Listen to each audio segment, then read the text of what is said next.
One chapter does not define a person's whole story. Welcome to our Journey of Recovery series, where we talk with Montanans who have lived experience of trauma, substance use, and struggles with mental health about where they are now. The Substance Abuse and Mental Health Services Administration, or SAMHSA, defines recovery as a process of change through which individuals improve their health and wellness, live a self-directed life, and strive to reach their full potential. Join us to learn about community members in recovery as they share their story and the steps they are taking to help others on their journey. Can we start with just your introduction of yourself? Everybody calls me Shanti. I'm from the Blackfeet Indian Reservation in Browning, Montana. I work at the tribal court for a healing to wellness court program. I'm a coordinator. It's like a tribal model of a treatment court. I have two kids, two sons. I'm married. Hobbies, I really like to bead. I love to go outdoors. I love the outdoors. I love to swim and be around water. So I'm very big on outdoor stuff in the summertime. Okay, that's great. Live in a great place for that, right? Yeah. um, and so what would you say your daily and or long-term goals normally are? Um, Daily goals are just to do the best I can every day.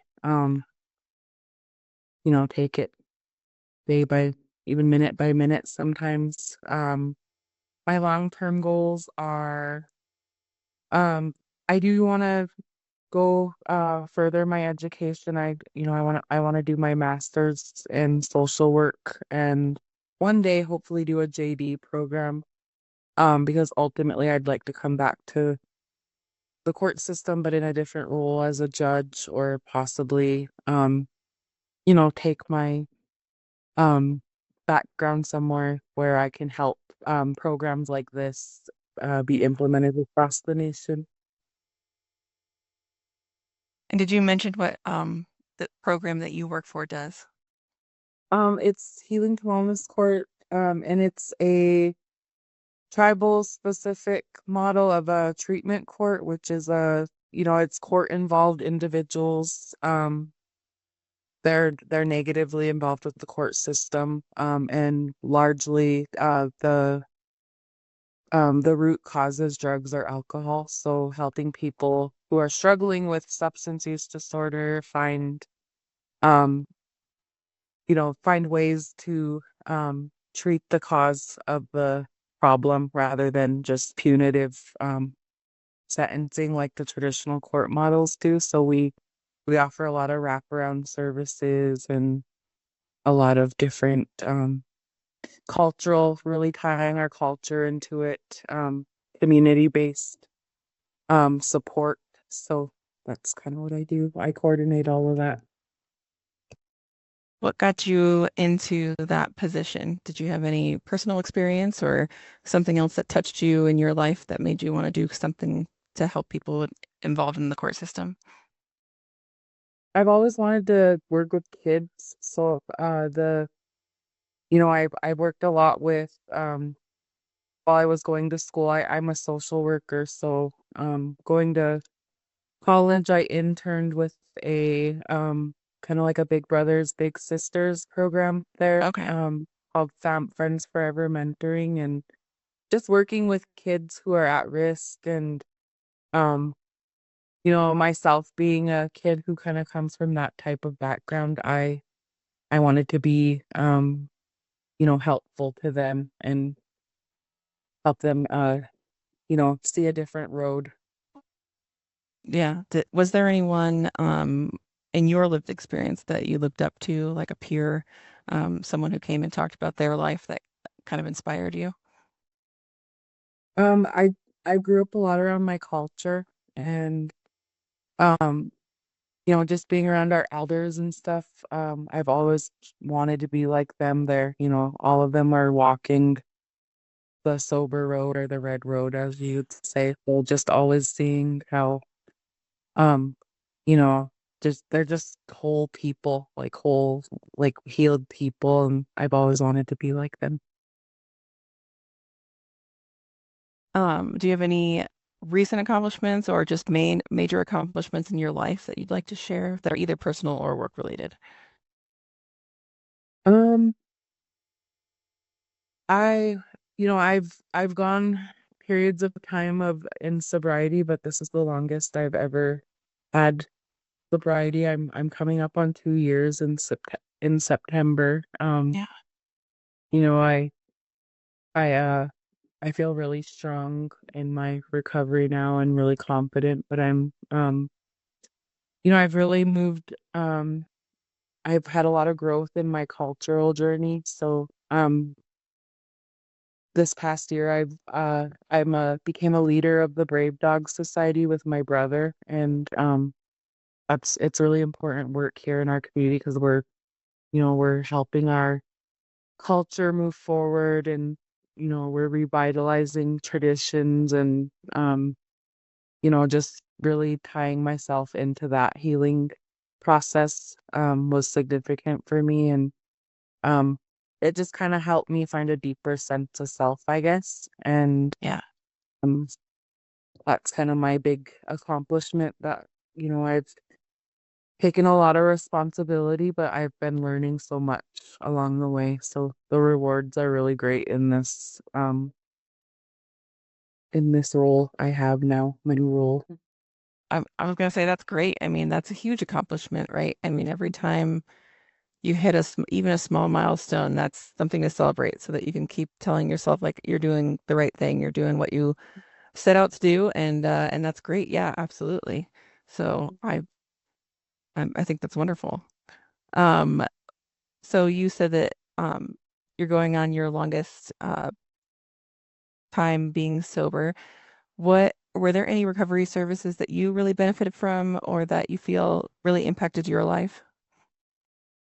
Um, I I haven't really accessed traditional like recovery services in that sense. But I guess just connecting with my culture and my traditions and my community, that's really been a significant part of my healing process. And um, finding that deeper sense of self, like I said, that's really been Yeah. important for me. And just being a part of this community, like working in it. And I started out in a role like I'm not like a counselor or anything, but just working with people in that field and being around it has been really powerful. And um just sharing experiences with other people. And I took it upon myself to kind of go through what my the people I work with, just personally taking the time to kind of go to um different activities with them, kind of going alongside them through their services. And um that's been helpful too. So kind of not personally accessing it, but Yeah. also really taking walking with them along the journey. So But it sounds like, yeah, your community was a great recovery resource for you to give you some more purpose too. So that sounds amazing. Yeah. Yeah. And that doesn't necessarily have to be structured, right? I mean, community being a good recovery resource and that it really doesn't have to be directed as or labeled as a recovery resource to be a resource in recovery. yeah, Yeah. I think So that's that's what's great. important to me, is just learning, working in this field. You see that it's, recovery is not like one size fits all. Yeah. And you know, our journeys all look different, and what matters is like what worked for me or what worked for them. That's for me, it's just really rooted in my culture and my community. That's great. When people learn about your lived experience, and that you're in recovery, what kind of reactions do you see? Any positive or negative? I feel like I see a lot of positive reactions. Of course a lot of historical trauma goes with the culture. So, when I tell people my culture saved me, Yeah. there's a lot of negative feedback sometimes about our culture just because, historical trauma, that has all taught us to fear our cultural ways. So there's a lot of people who are really hesitant to try it. And so those are the only negative things I hear. Like people are like, oh, you shouldn't mess with that. Those are the only really negative things but for the most part, people are really, really, um, positive and encouraging. And people always come up to me and tell me they look up to me, and that I'm an inspiration to them. So those are all the kinds of things I get. Does that help you on your journey then too, when people are telling you, you've inspired me um Mhm. to keep going or to get help? Yeah. And I've always felt like it's not just about me. I like me recovering is, helping my tribe and my people. So it's bigger than me and I'm doing it for them too. What would you say to someone who is considering recovery, or maybe somebody maybe that um you feel just from your experience might benefit from following a path of their own? What would you say to them? Any advice? I would just say that, it's, once you start, it's hard, but you just got to get past those first few hard, the beginning is the hardest, I think.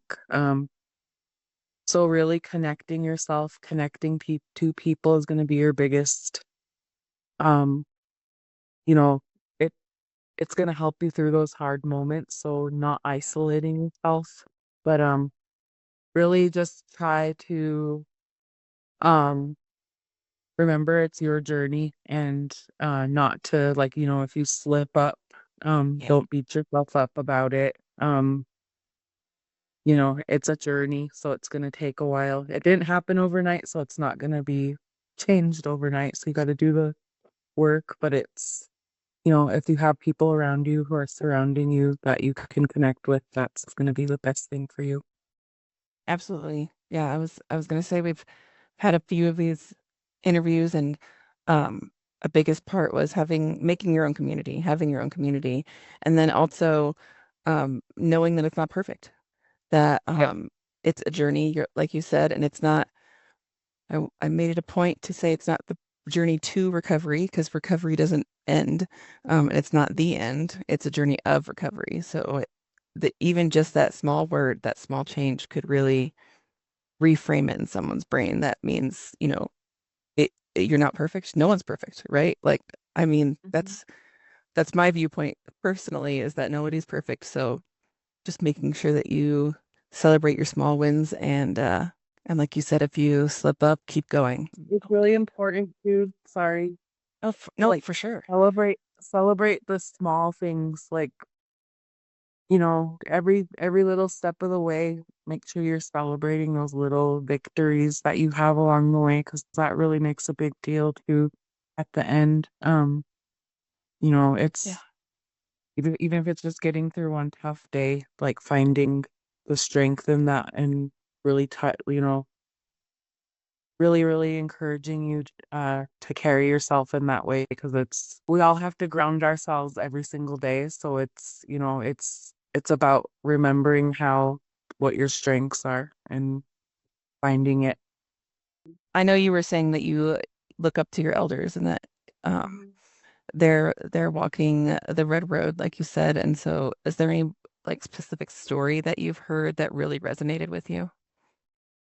Yeah, I just all of them have so many amazing Yeah. stories, but all of them have started out in life, you know, impacted by trauma. And so alcohol was like a lot of their, they started out as with alcoholism. And, there was a couple of my elders were explained to us that they were, they were out on the streets. They were, drinking heavily every day, and they were bad people. They call themselves that they weren't being very good people, but um they took the time to learn the culture, and once they connected, they just embraced it. And the main thing that they loved about learning our culture is that, everybody has the opportunity to be, we call it being Nitsitapi. It's a real person. That's what you're striving to become when you're a person in my tribe. And it means like a whole person. So um that's really what their journey is all about. And now, they went from being learners, and now they're elders in our ways, and they're carrying our culture forward, and um, you know, our language. So it's, Yeah. without them, our ways are gonna, we won't have them anymore. We don't have our culture anymore, our language, and our our worldview is in danger. So it's their stories like that. It's just empowering because, anybody can be be sitting in their spot. We all have that opportunity if we want it. Yeah, that sounds like a powerful motivator. I mean, just to preserve your culture, and to know that if you're learning from them, and like you said, anyone could be sitting in their spot later on once to carry on the traditions. So yeah, that's so important. So important. Um, that's a great purpose. Looking back, can you describe any circumstances or events that led you to know that you really wanted to be on that recovery path of recovery? We all have those stories where, um, you know, d- especially in the res life could be tough, and um, you just see the cycles running through your family, and you see it running through the your people, and that cycle's just so hard to break out of. And for me, it just took, reflecting on all of that and seeing how it's impacting my family, where I wanted to get out of that cycle and be one of the people who are to break it. So that was, and I seen it in myself, I seen it in my own self. I was going to start carrying that forward, and I wanted better for my kids. So, um, just alcohol is a big piece of my whole, from when I was just a teenager, and I struggled with it for a long, long time. So, um, and so did people in my family. I've lost a lot of family members to alcohol, and just just recognizing the cycle is starting again and through me, and I wanted to break it. So, I'm truly amazed every time I hear someone say that they just wanted to break the cycle, how much mental strength and fortitude that takes to just decide every hour, every day that this is the path that you want to be on, and you're gonna go through it, to get to a better result. And I sounds like for you, it's a lot about, a better future and preserving your culture, like better future for your kids, preserving the culture for your kids, to make sure that they know that same purpose, that same culture that you do. hmm yeah. Yeah. So I mean, that sounds amazing. I just want you to know that I really appreciate your story and, sharing with us. Um, is there anything else that you wanted to share with us about your story or your journey? Um, no, I think that's kind of covers most of it. Well, that's amazing. I mean, I'm a stranger, but I'm proud of you. And I think you're doing an amazing job. So, I really appreciate your time and, talking to me and doing this interview series. Of course, Thank you. thank you guys for asking me to be a part of it. I think it's Absolutely. amazing. Yeah.